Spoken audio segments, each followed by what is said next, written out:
ഒരു gram fat പോലും അധികമില്ലാത്ത കൃത്യമായ മെലിഞ്ഞ ശരീരം, ഒരു ആർട്ടിസ്റ്റിന് വേണ്ട ഫ്ലെക്സിബിൾ ആയിട്ടുള്ള ആ ശരീരം. നമ്മൾ ഈ ബാലെ ഡാൻസേഴ്സിനൊക്കെ കാണുന്ന പോലെ ഫ്ലാറ്റ് ആയിട്ടുള്ള വയറും, അവരുടെ അടുത്തൊക്കെ വന്നിട്ട് ഈ ഫ്രണ്ടിലുള്ള ഈ ക്ലോത്ത് ഇങ്ങനെ മാറ്റിയിട്ട് ഇതിങ്ങനെ കാണിക്കുകയൊക്കെ ചെയ്യും. അപ്പൊ ഇവരൊക്കെ നാണം കൊണ്ടും ഇങ്ങനെ ലജ്ജിച്ചിട്ട് എല്ലാവരും ഇങ്ങനെ കണ്ണടക്കി മാറിയിരിക്കുകയൊക്കെ ചെയ്യും. അടുത്ത മഞ്ഞിലും ഒക്കെ ജീവിക്കുമ്പോൾ കമ്മ്യൂണിക്കേറ്റ് ചെയ്യാനും ഒക്കെ ഉപയോഗിച്ചിരുന്ന കാര്യമാണ് ഈ ശബ്ദം. ഭയങ്കര ഫ്രീക്വൻസിയിലുള്ള ശബ്ദം ഉണ്ടാക്കും, മൃഗങ്ങളുടെയും പക്ഷികളുടെയും ശബ്ദം ഉണ്ടാക്കും. അപ്പൊ എനിക്ക് ഉറപ്പാണ് നമ്മൾ കേരളത്തിൽ നിന്ന് പോയിട്ടുള്ള ഒരു ഗ്രൂപ്പും ഈ സിസിമിയോണിലും ഇലുനിസാത്തിലേക്കും പോയിട്ടില്ല. എല്ലാവരും ഗ്രീൻലാൻഡ് എന്ന് പറഞ്ഞാൽ ന്യൂക്കിൽ പോയിട്ട് ഗ്രീൻലാൻഡ് ആണെന്ന് പറഞ്ഞാൽ കാണിച്ചിട്ട് തിരിച്ചു പോകണം. ഇത് ഗ്രീൻലാൻഡിന്റെ ഉള്ളറകളിലേക്ക് നമ്മൾ കപ്പലിൽ 2 ദിവസം യാത്ര ചെയ്തിട്ട് പോകണം.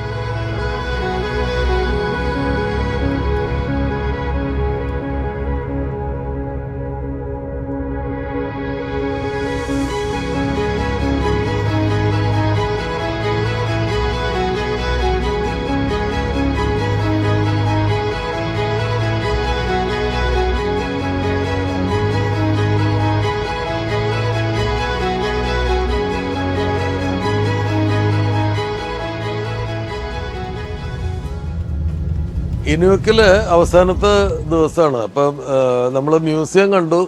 മ്യൂസിയം കണ്ടതിന് ശേഷം പിന്നെ കുറച്ച് ദൂരം നടക്കുന്നത് എന്തിനാന്ന് വെച്ചാൽ ആ പരിസരത്തുള്ള സാധനങ്ങളൊക്കെ കാണാൻ വേണ്ടിയിട്ട്. അപ്പോൾ അവിടെ ഒരു ഹോട്ടൽ പോലെ ഒരു ബിൽഡിങ് കണ്ടു. അതിൻ്റെ അവിടെ ഒരു നല്ല മനോഹരമായിട്ടുള്ള ഒരു ബെഞ്ച് പുറത്ത് ഇട്ടിട്ടുണ്ട്.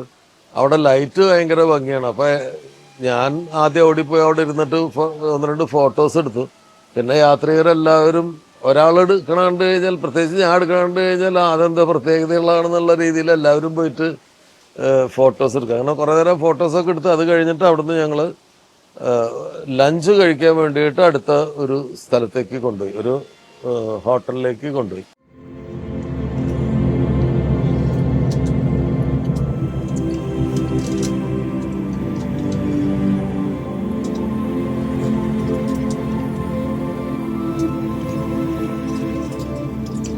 ന്യൂക്ക് എന്ന് പറയുന്ന ഗ്രീൻലാൻഡിന്റെ ക്യാപിറ്റൽ സിറ്റിയാണ്. ഇവിടെ 25,000 ആളുകളാണ് താമസിക്കുന്നത്. മൊത്തം ഗ്രീൻലാൻഡിൽ 50,000-ത്തിനടുത്ത ആൾക്കാരേ ഉള്ളൂ എന്ന് പറയുമ്പോൾ മനസ്സിലാവുമല്ലോ. 50% ആൾക്കാരും ന്യൂക്കിലാണ് താമസിക്കുന്നത്. ഇതാണ് ന്യൂക്കിലെ ഒരേ ഒരു മരം.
അവിടെ ലഞ്ചിനോടൊപ്പം നാടൻ കലാപ്രകടനമുണ്ട് എന്ന് ബെന്നി പറഞ്ഞിരുന്നു. അപ്പൊ നമ്മള് എല്ലാവരും എക്സ്പെക്ട് ചെയ്യുന്നത് ഒരു സ്റ്റേജൊക്കെ ഉള്ള ഒരു സ്ഥലത്ത് ഭക്ഷണം. നമ്മൾ പണ്ട് യൂറോപ്പിലൊക്കെ പോകുമ്പോൾ സൗത്ത് അമേരിക്കയിലൊക്കെ പോകുമ്പോൾ അവിടെ ഡിന്നർ വിത്ത് സ്റ്റേജ് പെർഫോമൻസസ് ഒക്കെ കണ്ടിട്ടുണ്ട്. അതുപോലെ എന്തോ ആണെന്നാണ് ഞങ്ങൾ വിചാരിച്ചത്. പക്ഷേ ഇത് സാധാരണ ഒരു റെസ്റ്റോറൻറ്റ് തന്നെയാണ്. അടുത്തടുത്ത് കസേരയും ഡെസ്കൊക്കെ ഇട്ടിട്ടുള്ള ഒരു സ്ഥലമാണ്. അവിടെ ഭക്ഷണം കൊണ്ടുവന്നപ്പോൾ എവിടെയാണ് ഇനി പെർഫോമൻസ് നടക്കാൻ പോണതെന്ന് ഞങ്ങളിങ്ങനെ ആശങ്കപ്പെട്ടു. ഭക്ഷണം വേൽ മീറ്റും റെയിൻഡിയർ സൂപ്പും ഒക്കെ ആയിട്ട് പുതിയ തരം ഭക്ഷണം, ബ്രെഡും ബട്ടറും ഒക്കെ ആയിട്ട് നമ്മളത് കഴിച്ചു കഴിഞ്ഞാൽ എല്ലാവരും ഇങ്ങനെ വെയിറ്റ് ചെയ്യണം. എവിടെ ഒരു സ്ഥലത്തേക്ക് നമ്മളെ കൊണ്ടുപോകും, അവിടെ പെർഫോമൻസിന് വേണ്ടി കൊണ്ടുപോകും എന്നാണ് നമ്മൾ വിചാരിച്ചത്. പക്ഷെ വെളുത്ത് മെലിഞ്ഞ് സുന്ദരനായിട്ടുള്ള ഒരു ഇനിയൂട്ട് വംശജനായിട്ടുള്ള ഒരാള് വന്നു. അയാളൊരു ആർട്ടിസ്റ്റാണ്. അയാള് പാട്ടുപാടും, അയാള് പ്രച്ഛന്ന വേഷത്തിലുള്ള ഡാൻസ് ചെയ്യും. അപ്പൊ അയാൾ പെർഫോം ചെയ്യാൻ നമ്മളുടെ അനുവാദം പിടിച്ചു. അപ്പൊ നമ്മൾ ഇവിടെ എവിടെയാണ് അയാൾ ചെയ്യാൻ പോണതെന്ന് വിചാരിച്ചു. അപ്പൊ അവിടെ അയാളുടെ ഒരു ബാഗ് കണ്ടത് വെളുത്ത നല്ല ഉഗ്രൻ ഷർട്ടാണ്, നല്ല വൈറ്റ് ഷർട്ടും പാൻസും ഇട്ടിട്ട് മുഖത്തൊക്കെ ചെറിയ പച്ചകുത്തലുകളുണ്ട്. ഈ കീച്ചുണ്ടിന്റെ താഴേക്ക് ഇങ്ങനെ വരകള് പച്ച കുത്തിയിട്ടുണ്ട്. അത് ഓൾറെഡി ഉണ്ട്. മുഖത്ത് ചില സ്ഥലങ്ങളിലൊക്കെ പച്ച കുത്തലുണ്ട്. അത് ഇനി കൾച്ചറിൽ ഉള്ള സാധനമാണ്. ഞാൻ നേരത്തെ പറഞ്ഞ പണ്ട് അത് വളരെ സ്വാഭാവികമായിട്ടുണ്ടായിരുന്നു. ഇത് കണ്ടു കഴിഞ്ഞാൽ ഇയാൾ ഏത് ഗോത്രത്തിലുള്ള ആളാണ്, ഇയാളുടെ കുലം എന്താണ്, ഇയാളുടെ കുറിച്ചുള്ള ഡീറ്റെയിൽസ് ഒക്കെ ഈ പച്ച കുത്തൽ കണ്ടാൽ മനസ്സിലാവും. പിന്നീട് ക്രിസ്ത്യൻ മിഷണറീസ് വന്ന് ക്രിസ്ത്യാനിറ്റി അവിടെ സ്പ്രെഡായപ്പോൾ ഈ ഗോത്രങ്ങളും കുലങ്ങളും തമ്മിലുള്ള വ്യത്യാസങ്ങളൊക്കെ ഇല്ലാണ്ട് ഇതെല്ലാം ദൈവത്തിന്റെ മക്കളാണെന്ന് പറയുന്ന ഒരു ആശയത്തിലേക്ക് വന്നപ്പോൾ പിന്നെ ഇത് കുറച്ച് പച്ചകുത്തൽ ദേഹത്ത് കളർ ചെയ്യുന്നത് ക്രിസ്ത്യൻ ബിലീഫ് അനുസരിച്ച് നല്ലതല്ല എന്ന് വന്നതുകൊണ്ടും പിന്നീട് ഇത് വാനിഷ് ചെയ്തു. ഇപ്പോൾ പുതിയ തലമുറയിലെ ചെറുപ്പക്കാർ പഴയ അവരുടെ കൾച്ചറിലുള്ള ഇത്തരം സാധനങ്ങളൊക്കെ വീണ്ടും അഡോപ്റ്റ് ചെയ്യാൻ തുടങ്ങിയിട്ടുണ്ട്, വീണ്ടും ചെയ്യാൻ തുടങ്ങിയിട്ടുണ്ട്. അപ്പോൾ ഈ ആർട്ടിസ്റ്റ് ട്രെയിൻഡ് ആക്ടറാണ് ഇയാളുടെ മുഖത്ത് അത്തരം പച്ചകുത്തലുകളൊക്കെ ഉണ്ട്. അയാൾ ബാഗിൽ നിന്ന് എടുത്തത് ഒരു ഡ്രമ്മാണ്. ഇയാൾ ഭയങ്കര രസികനാണ്, ഭയങ്കര ഫണ്ണിയാണ് ഇയാളുടെ കാര്യങ്ങൾ. ആളുകളെ എന്റർടൈൻ ചെയ്യുക എന്ന് പറയുന്നതിൽ മാസ്റ്റർ ചെയ്തിട്ടുള്ള ഒരാളാണ്. അയാളുടെ കയ്യിലൊരു ഡ്രമ്മുണ്ട്. ആ ഡ്രമ്മിന്റെ പേര് ഖിലൗട്ട് എന്നാണ്. ആ ഡ്രം ഉണ്ടാക്കിയിട്ട് മൃഗങ്ങളുടെ തോല് കൊണ്ട്, മൃഗങ്ങളുടെ അസ്ഥി കൊണ്ടും മരം കൊണ്ടും ഉണ്ടാക്കിയിട്ടുള്ള ഒരു ഫ്രെയിമിൽ മൃഗങ്ങളുടെ തോല് വലിച്ചു കെട്ടിയിട്ട് ഉണ്ടാക്കുന്ന ഒരു ഡ്രമ്മാണ്. ആ ഡ്രമ്മ് കൊട്ടിയിട്ട് അയാൾ പാട്ടുകൾ പാടും.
അതുപോലെ ചില ശബ്ദങ്ങൾ ഉണ്ടാക്കും, ഭയങ്കര ഫ്രീക്വൻസിയിലുള്ള ചില ശബ്ദങ്ങൾ. അപ്പൊ ഇത് അവരുടെ ആ അടുത്ത മഞ്ഞിലും ഒക്കെ ജീവിക്കുമ്പോൾ കമ്മ്യൂണിക്കേറ്റ് ചെയ്യാനും ഒക്കെ ഉപയോഗിച്ചിരുന്ന കാര്യമാണ് ഈ ശബ്ദം. ഭയങ്കര ഫ്രീക്വൻസിയിലുള്ള ശബ്ദം ഉണ്ടാക്കും, മൃഗങ്ങളുടെയും പക്ഷികളുടെയും ശബ്ദം ഉണ്ടാക്കും. പിന്നെ ഒരു പ്രത്യേകതരം പാട്ട് പാടിയിട്ട് ഈ ഡ്രമ്മ് കൊട്ടിയിട്ട് പാടി.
아와야 이나짠 따나강아이 아와야 아와야 야이 아와야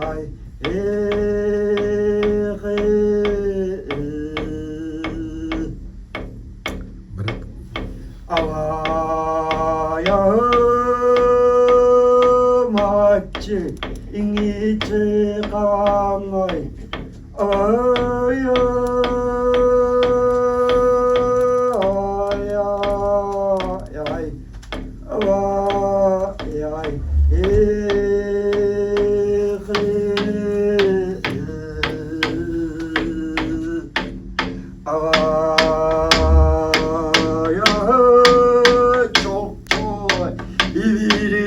Ivirikaikinga aya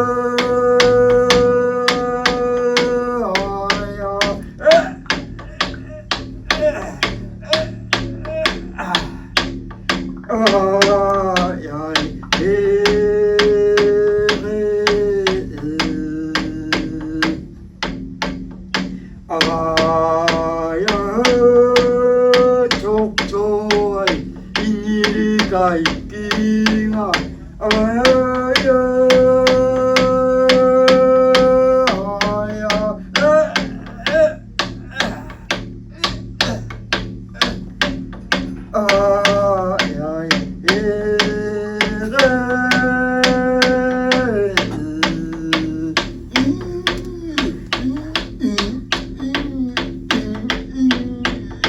അങ്ങനെ പാട്ട് കഴിഞ്ഞു. അപ്പോൾ കുറച്ച് നേരമൊക്കെ അതിൻ്റെ കൗതുകം ഉണ്ട്. അത് കഴിയുമ്പോൾ പിന്നെ തിരിച്ച് ആൾക്കാർക്ക് ബോറടിക്കാൻ തുടങ്ങിയ സമയത്ത് അയാൾ അത് നിർത്തിയിട്ട് അയാൾ പറഞ്ഞു, ഇനി എനിക്ക് കുറച്ച് ടൈം തരണം, ഞാൻ ഒരു ഡാൻസ് അടങ്ങുന്ന ഒരു പെർഫോമൻസ് നിങ്ങളുടെ മുമ്പിൽ ചെയ്യണം. മാസ്ക് ഡാൻസ് എന്നാണ് അതിന് പറയുന്നത്. മാസ്ക് ഡാൻസ് ഒരു പെർഫോമൻസാണ്. ഞാനൊരു കുറുക്കനായിട്ട് മാറും.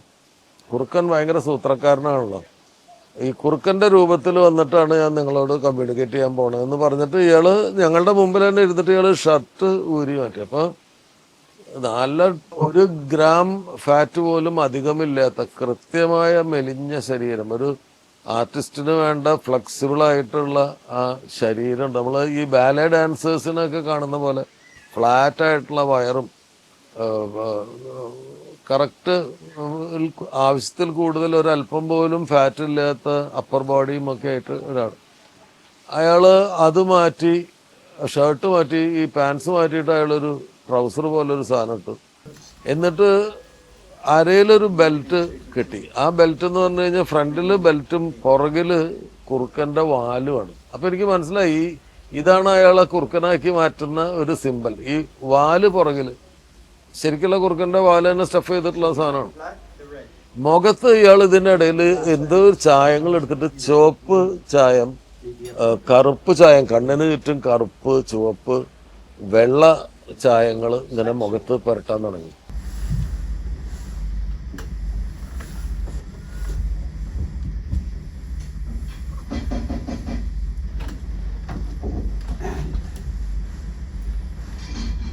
അതിസുന്ദരനായിട്ടുള്ള ഒരാളാണ്. പക്ഷെ ഇത് ചെയ്തു തുടങ്ങുമ്പോൾ ഇയാളുടെ മുഖത്തിന് ഇത്തിരി ഒരു ക്രിക്കറ്റ്നെസ്സും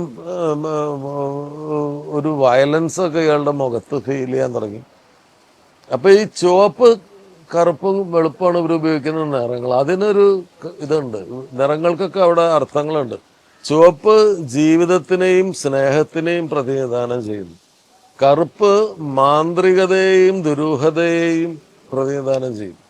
വെളുപ്പ് മരിച്ചവരുടെ ആത്മാവിനെയും പവിത്രതേനെയും റെപ്രസെൻ്റ് ചെയ്യും.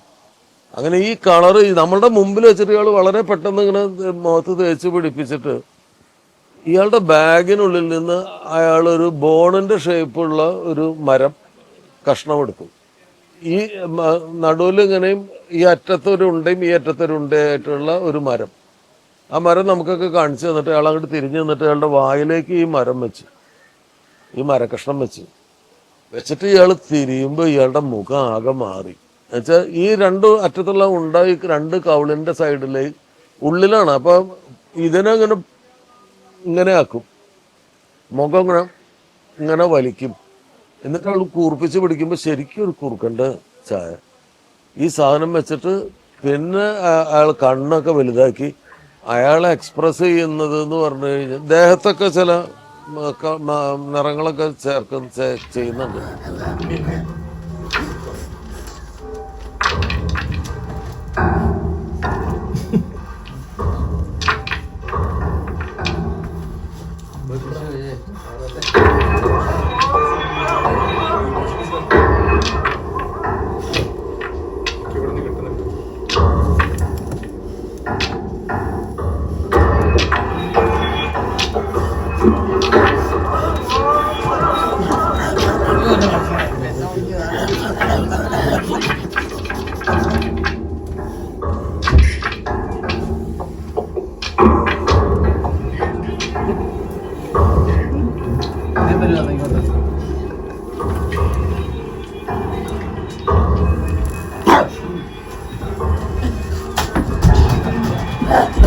ഇയാള് ഈ ഫ്രണ്ടിലെ ബെൽറ്റ്, ഈ വാല് കണക്ട് ചെയ്ത ബെൽറ്റിന്റെ താഴെ വേറൊരു സാധനം, ഒരു ട്രയാങ്കിൾ ഷേപ്പിലൊരു സാധനം അരയിൽ ഫ്രണ്ടിൽ കെട്ടിയിട്ടുണ്ട്.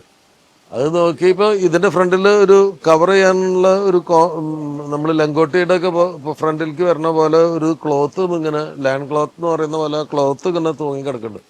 അതിന്റെ അടിയിൽ എന്തോ ഒരു സാധനം ഇയാൾ ഫിറ്റ് ചെയ്തിട്ടുണ്ട് മനസ്സിലായി. ഇയാൾ പെർഫോം ചെയ്യാൻ തുടങ്ങിയപ്പോൾ അത് ഒരു പുരുഷ ലിംഗത്തിന്റെ ഷേപ്പിൽ ഉള്ള, അതിനെ തന്നെ റെപ്രസെന്റ് ചെയ്യുന്ന ഒരു വുഡൻ സാധനമാണ്.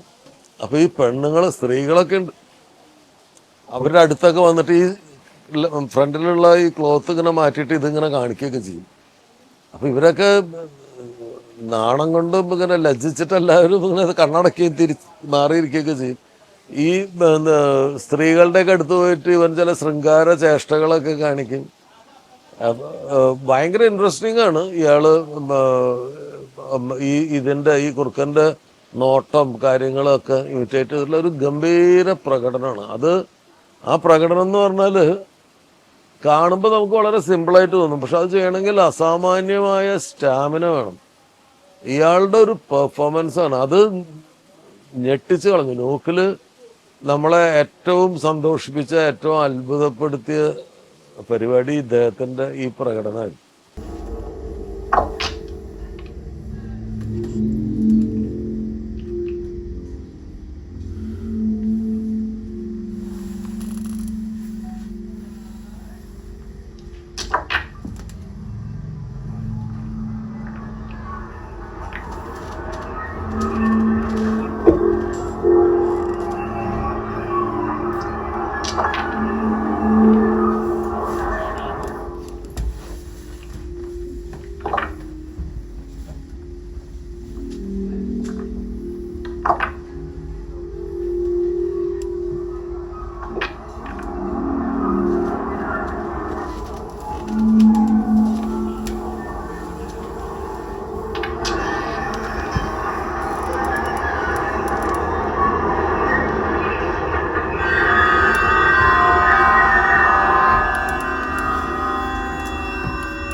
ഒരു ഫോട്ടോ എടുക്കാൻ പറ്റിയ പോസ്റ്റാണ്.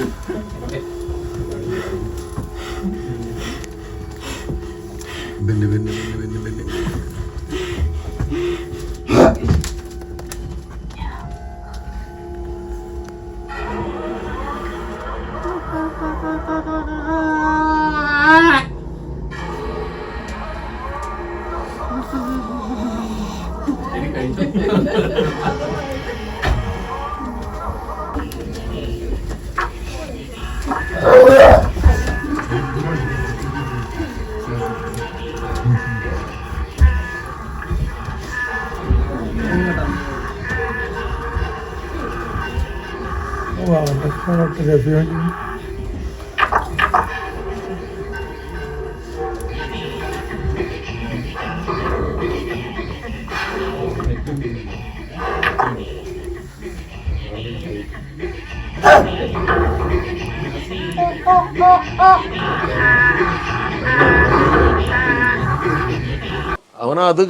അത് കഴിഞ്ഞ് ഞങ്ങൾ ലഞ്ചും ഈ പെർഫോമൻസൊക്കെ കഴിഞ്ഞ് നമ്മൾ വീണ്ടും അവിടെ നിന്ന് ഇറങ്ങി.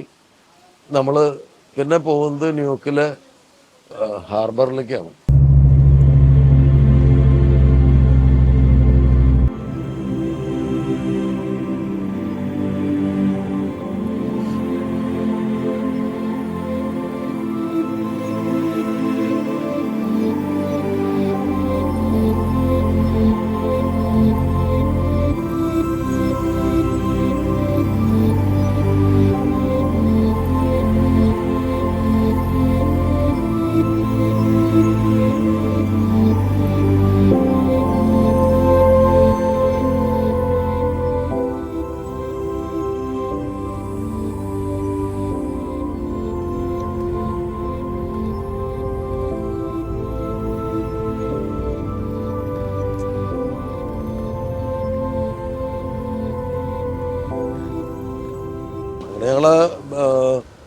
ഹാർബറിലെത്തി കപ്പലിൽ കയറാൻ വേണ്ടിയിട്ട് വെയിറ്റ് ചെയ്തു. അപ്പോൾ കപ്പലിൻ്റെ ഫോട്ടോ കൊടുത്ത് ആൾക്കാർ വെയിറ്റ് ചെയ്യുന്നുണ്ട്. അവിടെ ഒരു ക്യാബിൻ പുറത്ത് വെച്ചിട്ടുണ്ട്.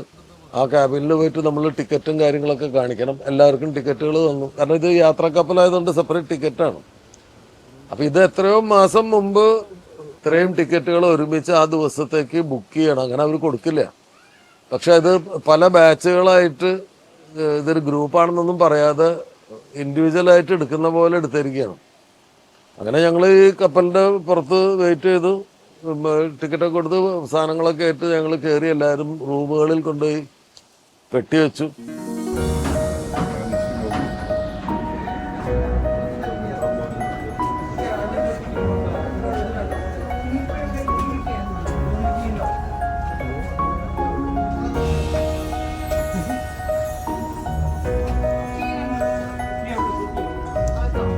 എൻ്റെ റൂം നമ്പർ 403. 403.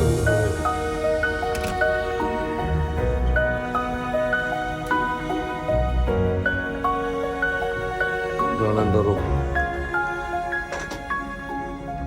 2 ദിവസത്തെ കപ്പൽ യാത്രയാണ്. കപ്പൽ എന്ന് പറയാൻ പറ്റില്ല, അവരതിനെ ഫെറി ബോട്ട് എന്നാണ് പറയുന്നത്. പക്ഷെ അത് ആക്ച്വലി ചെറിയൊരു കപ്പൽ തന്നെയാണ്. 4 നിലയുണ്ട്. 2 നില താഴേക്കും 2 നില മുകളിലേക്കുമായിട്ട്. അതിൽ നമ്മൾ മുമ്പ് പോയിട്ടുള്ള ക്രൂയിസ് ഷിപ്പുകളിലൊക്കെ ഉള്ള പോലെ റൂമും കാര്യങ്ങളൊക്കെ ഉണ്ട്. പക്ഷെ ക്രൂയിസ് ഷിപ്പ് വളരെ ഹ്യൂജാണ്, ഇത് ചെറുതാണ്. അപ്പോൾ റൂംസും ചെറുതാണ്. ചെറിയൊരു ബെഡ്റൂമാണ്, ചെറിയ കോറിഡോറാണ്. മറ്റ് ഈ ക്രൂയിസ് ഷിപ്പുകൾ പോലെ വലിയ സ്പേസുകളൊന്നുമില്ല, എല്ലാം റൂമുകളാക്കിയിരിക്കുകയാണ്. അപ്പർ ഡെക്കിൽ പോവാം. സ്മോക്ക് ചെയ്യണമെങ്കിലൊക്കെ അപ്പർ ഡെക്കിൽ പോകണം. ഭയങ്കര തണുപ്പാണ്. അപ്പർ ഡെക്കിൽ കുറച്ച് നിൽക്കാനൊക്കെ ഉള്ള സ്ഥലമുണ്ട്. ഈ ഷിപ്പ് പുറപ്പെടുന്നതിന് മുമ്പ് രസകരമായ ഒരു കാഴ്ച കണ്ടത്, ഞങ്ങൾ വന്ന് ടിക്കറ്റൊക്കെ നമ്മുടെ ചെക്ക് ചെയ്ത ഒരു ക്യാബിനുണ്ട്. നമ്മൾ സ്കാൻ ചെയ്തൊക്കെ അകത്തേക്ക് കയറ്റുന്ന ഒരു ക്യാബിൻ. ഈ യാത്ര പുറപ്പെടാറായി എന്ന് മനസ്സിലാവുന്നത് ഈ കപ്പലിലുള്ള ഒരു ക്രെയിനിൻ്റെ ആമിങ്ങനെ നീണ്ടിട്ട് കേബിൾ ഇട്ടിട്ട് ഈ ക്യാബിനെ അങ്ങനെ പൊക്കിയിട്ട് കപ്പലിൽ വയ്ക്കുകയാണ്. അപ്പം എന്താണെന്ന് വെച്ച് കഴിഞ്ഞാൽ ആ ഹാർബറിൽ വേറെ ഒന്നുമില്ല. അവിടെ ആളുകളെ ബ്ലോക്ക് ചെയ്യാനുള്ള ബാരിക്കേഡുകളല്ലാതെ ഒന്നുമില്ല. ഈ കപ്പലിലേക്ക് ആളെ കയറ്റാനുള്ള ടിക്കറ്റ് കൗണ്ടർ കൂടെ ഈ കപ്പലിൽ കൊണ്ടുവരികയാണ്. എന്നിട്ട് ഈ കപ്പൽ അത് അവിടെ വയ്ക്കും. ആവശ്യം കഴിയുമ്പോൾ അത് എടുത്തിട്ട് കപ്പലിൽ തന്നെ വയ്ക്കും. കപ്പൽ പോവുക. അടുത്ത സ്ഥലത്തും ഇത് ആവശ്യമുണ്ട്. അപ്പോൾ അടുത്ത ഇലുലിസാത്തിൽ പോകുമ്പോൾ അവിടെയും ഈ സാധനം ഇറക്കിയിട്ട് അവിടെ വയ്ക്കും. അങ്ങനെയാണ്, അതാണ് അതിൻ്റെ സിസ്റ്റം. അപ്പോൾ അതൊരു രസകരമായ കാഴ്ചയായിരുന്നു.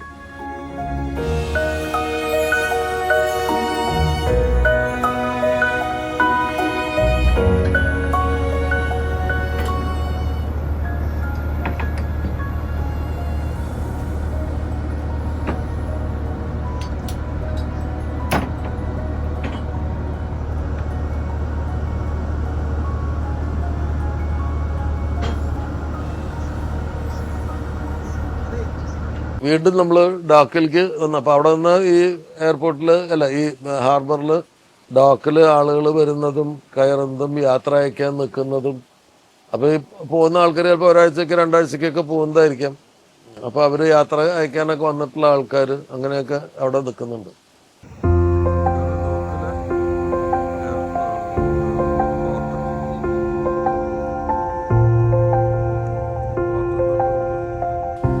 അപ്പോൾ ആ കാഴ്ചകളൊക്കെ കണ്ടു. കപ്പൽ ന്യൂക്കിലെ തീരത്ത് നിന്ന് മെല്ലെ മൂവ് ചെയ്യാൻ തുടങ്ങി.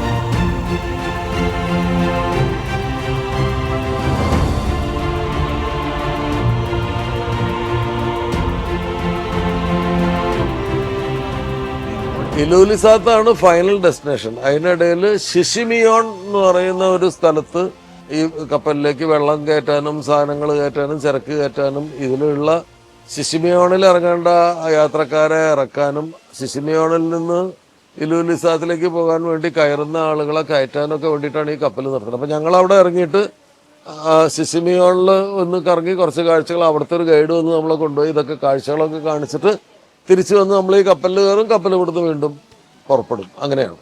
അപ്പം ഇത് ഒരു ടൂറിസ്റ്റ് കപ്പലല്ല, ഇത് അവിടുത്തെ പെർമനന്റ് നാട്ടുകാർക്ക് വേണ്ടിയിട്ടുള്ള യാത്രാ കപ്പലാണ്. അപ്പം പുറത്ത് പഠിക്കാൻ പോയിട്ടുള്ള ആൾക്കാരും പുറത്ത് ജോലിക്ക് പോയിട്ടുള്ള ആൾക്കാരൊക്കെ തിരിച്ചു വരുന്നതും ന്യൂക്കിൽ നിന്ന് ഷിഷിമിയോണിലേക്കും ഇലൂലിസാത്തിൽ നിന്നൊക്കെ വന്നിട്ട് ഇലൂലിസാത്തിൽ നിന്നും ഷിഷിമിയോണിനും ന്യൂക്കിൽ വന്ന് ജോലി ചെയ്യുന്ന ആളുകൾ തിരിച്ച് വീട്ടിൽ പോകുന്നതും ഒക്കെ ഈ കപ്പലിലാണ്.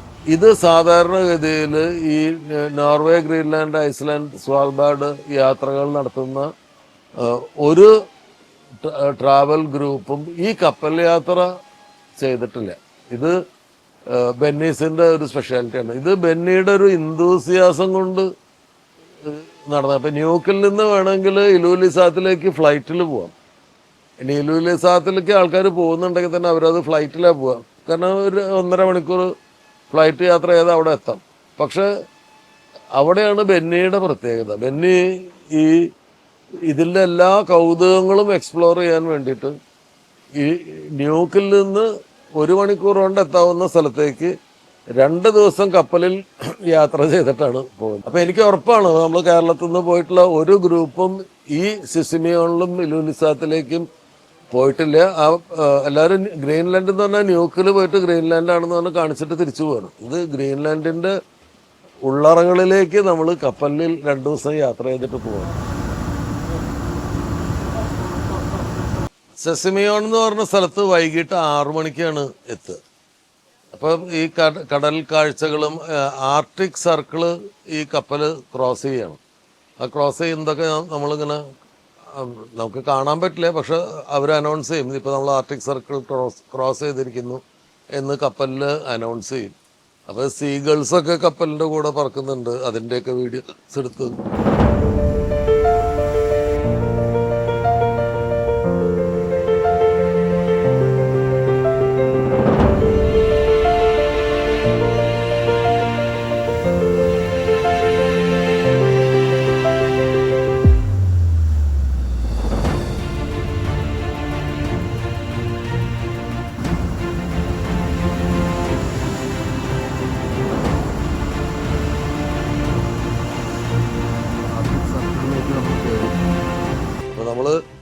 ഭൂമിയുടെ തെക്കേ അറ്റമായ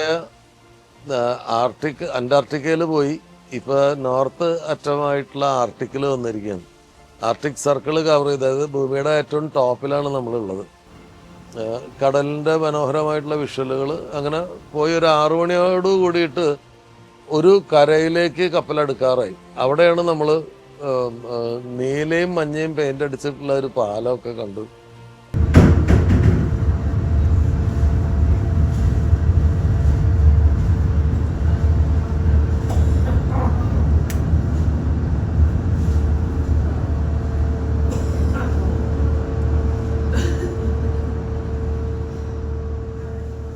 കടൽ തീരത്ത് ഈ ഹാർബറിനോട് ചേർന്നിട്ടുള്ള ബിൽഡിങ്ങുകളൊക്കെ പല കളറിൽ, നമ്മളിപ്പോൾ മറ്റു സ്ഥലങ്ങളിലൊക്കെ കണ്ടത് സിംഗിൾ കളറായിരുന്നു എല്ലാ ബിൽഡിങ്ങും. ഇത് ഒരു ബിൽഡിങ്ങിന് തന്നെ പല കളർ സ്ട്രൈപ്സ്, വീതിയുള്ള സ്ട്രൈപ്സ് കളേഴ്സിൽ ഉള്ള ബിൽഡിങ്ങുകൾ കാണാൻ തുടങ്ങി.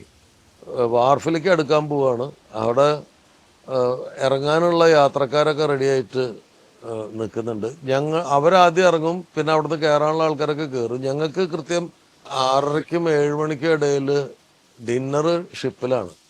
അപ്പോൾ ഡിന്നർ എന്ന് പറഞ്ഞാൽ മറ്റു ഷിപ്പിലെ പോലെ ആഘോഷമായ ഡിന്നറൊന്നുമില്ല. അവർ ഫ്രീ ആയിട്ട് തരുന്ന സാൻഡ്വിച്ചും ഒരു ഫ്രൂട്ടും ഒരു കോഫിയും അല്ലെങ്കിൽ വൈനൊക്കെ വേണമെന്നുണ്ടെങ്കിൽ നമ്മൾ പൈസ കൊടുത്ത് മേടിക്കണം.